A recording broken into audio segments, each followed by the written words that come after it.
ایک غزوۃ الہند کے بارے میں کافی لوگوں نے معلوم کیا کہ یہ کیا ہے، اس کی حقیقت کیا ہے اور یہ کب معرض وجود میں آئے گا۔ تو اس سلسلے میں چند احادیث میں آپ کی خدمت میں ذکر کر دیتا ہوں۔ نسائی کی روایت ہے، 3173 نمبر حدیث پاک ہے۔ حضرت ابو ہریرہ رضی اللہ تعالی عنہ اس کے راوی ہیں۔ یہ کہتے ہیں کہ وعدنا رسول اللہ صلی اللہ علیہ وسلم غزوۃ الہند، نبی کریم صلی اللہ علیہ وسلم نے ہمیں غزوہ ہند کی خبر دی۔ فإن أدركتها أنفق فيها نفسي ومالی، حضرت ابو ہریرہ اپنا جذبہ بیان کرتے ہیں کہ پس اگر میں اس غزوے کو پالوں تو اس میں اپنی جان اور اپنے مال کو قربان کر دوں گا۔ فإن أقتل كنت من أفضل الشهداء، پھر اگر میں قتل کر دیا جاؤں تو میں شہیدوں میں سے سب سے افضل ہوں گا۔ وإن أرجع، اور اگر میں واپس آ گیا فأنا أبو هريرة المحرر، تو میں ابو ہریرہ ہوں گا جو آزاد کیا ہوا ہوگا۔ لیکن اس کی حدیث کی اسناد کو ضعیف قرار دیا گیا ہے، تھوڑا سا راویوں میں تھوڑا سا کمی ہے، تو ضعیف روایت ہے، لیکن بہرحال خبر ہے، اس کو مقبول مانا جائے گا۔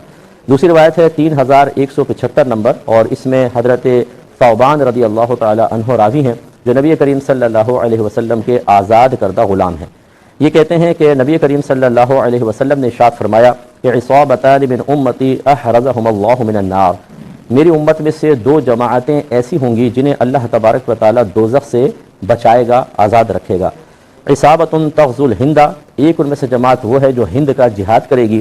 وعصابۃ تکون مع عیسیٰ بن مریم علیہ السلام، اور ایک جماعت ایسی ہوگی جو عیسیٰ بن مریم کے ساتھ ہوگی۔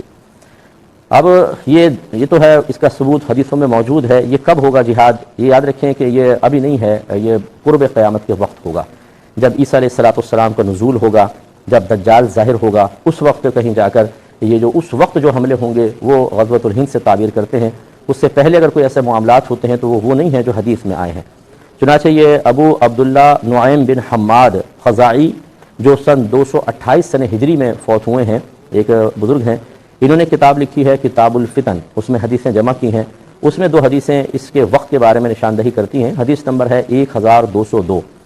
نبی کریم صلی اللہ علیہ وسلم ارشاد فرماتے ہیں کہ یغزو قوم من امت الہند، میری امت میں سے ایک قوم ہند کا جہاد کرے گی، اس میں جنگ کرے گی۔ فیفتح اللہ علیہم، پھر اللہ تبارک و تعالیٰ ان پر انہیں فتح عطا فرمائے گا۔ حتی یأتوا بملوک الہند مغلولین فی السلاسل، یہاں تک کہ ہند کے جو اس وقت فرما روا ہوں گے، جو بڑے ہوں گے، جو بادشاہ وغیرہ ہوں گے، انہیں زنجیروں میں جکڑ دیا جائے گا۔ یغفر اللہ لہم ذنوبہم، اللہ تبارک و تعالیٰ ان حملہ کرنے والوں کے لیے، اس لشکر کے لیے، ان کے گناہوں کی بخشش فرما دے گا۔ فینصرفون الی الشام، پھر یہ شام کی طرف پھر جائیں گے، متوجہ ہوں گے۔ فیجدون عیسیٰ بن مریم بالشام، پھر یہ عیسیٰ بن مریم کو شام میں پائیں گے۔ اس کا مطلب ہے کہ پہلے یہاں جہاد تمام ہوگا، اللہ فتح عطا فرمائے گا اور وہ سب مقید ہوں گے، اور پھر وہ شام کی طرف عیسیٰ بن مریم علیہ السلام کی طرف متوجہ ہو جائیں گے۔ اس کے ساتھ ہی دوسری حدیث ہے 1215، اور یہ موقوفاً روایت ہے، حضرت کعب رضی اللہ تعالیٰ عنہ بیان کرتے ہیں، یہ کہتے ہیں کہ یبعث ملک فی بیت المقدس جیشا الی الہند، بیت المقدس کا ایک بادشاہ ہند کی طرف ایک لشکر بھیجے گا۔ فیفتحها، تو وہ اس کو فتح کر لے گا، یعنی لشکر ہند کو فتح کرے گا۔ ویأخذ کنوزها، اور یہ اخذ کر لے گا، لے لے گا اس کے تمام خزانے۔ فیجعلہ حلیۃ لبیت المقدس، تو پھر یہ جو بادشاہ ہوگا یہ ان تمام زیوروں کو، یہ جو کنوز ہوں گے، خزانے، ان کو بیت المقدس کا زیور بنائے گا۔ فیقدم علیہ بملوک الہند مغلولین، اور پیش کیا جائے گا، پیش کریں گے یہ لشکر والے اس پر، بادشاہ پر، ہند کے جو اس ٹائم کے ملوک یا بادشاہ وغیرہ کوئی بھی فرما روا جو ہوں گے، انہیں بندھی ہوئی حالت میں۔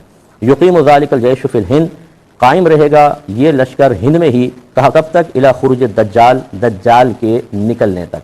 اس کا مطلب ہے کہ یہ آخری زمانے میں قرب قیامت کے وقت ایک حملہ ہوگا، اور اس سے پھر نتیجہ نکلے گا کہ ہند فتح ہوگا، اور پھر یہ لشکر خروج دجال تک وہیں قیام کرے گا، اور پھر اس سے جہاد کے لیے نکلے گا۔ ایک حدیث اور اسی کتاب کی سماعت فرما لیں، 1236 نمبر حدیث پاک ہے، اور حضرت ابو ہریرہ رضی اللہ تعالی عنہ اس کے راوی ہیں۔ یہ نبی کریم صلی اللہ علیہ وسلم کے بارے میں ارشاد فرماتے ہیں وذکر الہند، کہ نبی کریم صلی اللہ علیہ وسلم نے ہند کا ذکر فرمایا، پھر فرمایا لیغزون الہند لکم جیش، ضرور تم میں سے ایک گروہ ہند سے جہاد کرے گا۔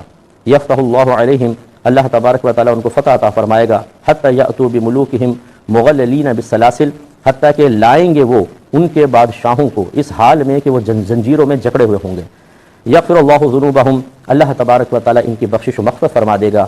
فینصرفون حین ینصرفون، بس جس وقت یہ پلٹنا چاہیں گے پلٹیں گے۔ فیجدون ابن مریم بالشام، پھر یہ پائیں گے ابن مریم کو شام میں۔ یعنی عیسیٰ علیہ السلام سے ملاقات ہوگی۔ اب حضرت ابو ہریرہ فرماتے ہیں کہ ان انا ادرکت تلک الغزوۃ، اگر میں پالوں اس غزوے کو، بعت کل طارف لی وطالد وغزوتها، تو میں اپنا نیا مال ہو یا پرانا سارا کا سارا بیچ دوں گا اور اس غزوے میں شرکت کروں گا۔ فَإِذَا فتح اللہ علینا، پھر جب اللہ تبارک و تعالیٰ مجھے اس پر فتح عطا فرمائے گا، وانصرفنا فانا ابو ہریرہ المحرر، تو میں پلٹوں گا، پس میں ابو ہریرہ ہوں گا جو آزاد کیا ہوا ہوگا، یعنی غازی بن کر میں واپس آؤں گا۔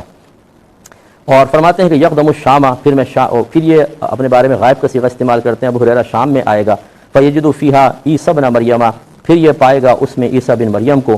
اور پھر آخر میں محبت رسول کی بات انہوں نے بیان فرمائی کہ فلا احرصن انا ادنو منہ، تو میں ہرگز اس بات پر حریص نہیں ہوں گا کہ عیسیٰ علیہ السلام مجھے اپنا قرب عطا فرمائیں۔ فاخبرہ انی قد صحبتک یا رسول اللہ، بس میں ان کو خبر دوں گا کہ میں اے رسول اللہ، یا رسول اللہ صلی اللہ علیہ وسلم، میں آپ کی صحبت اختیار کر چکا ہوں، میں ان کو خبر دوں گا۔ تو کہتے ہیں کہ فتبسم رسول اللہ صلی اللہ علیہ وسلم وضحک، تو سرکار صلی اللہ علیہ وسلم مسکرا دیے، بلکہ آپ نے دہک فرمایا، ہنس دیے سرکار بہت زیادہ۔ تو اس روایت سے معلوم ہوا کہ یہ قرب قیامت کے وقت جہاد ہوگا اور اس میں مسلمانوں کو اللہ تعالیٰ فتح عطا فرمائے گا۔ اور جیسے کہ ہماری صحیح حدیثوں میں موجود ہے کہ نبی کریم صلی اللہ علیہ وسلم نے یہ خبر دی ہے کہ ایک وقت ایسا آئے گا کہ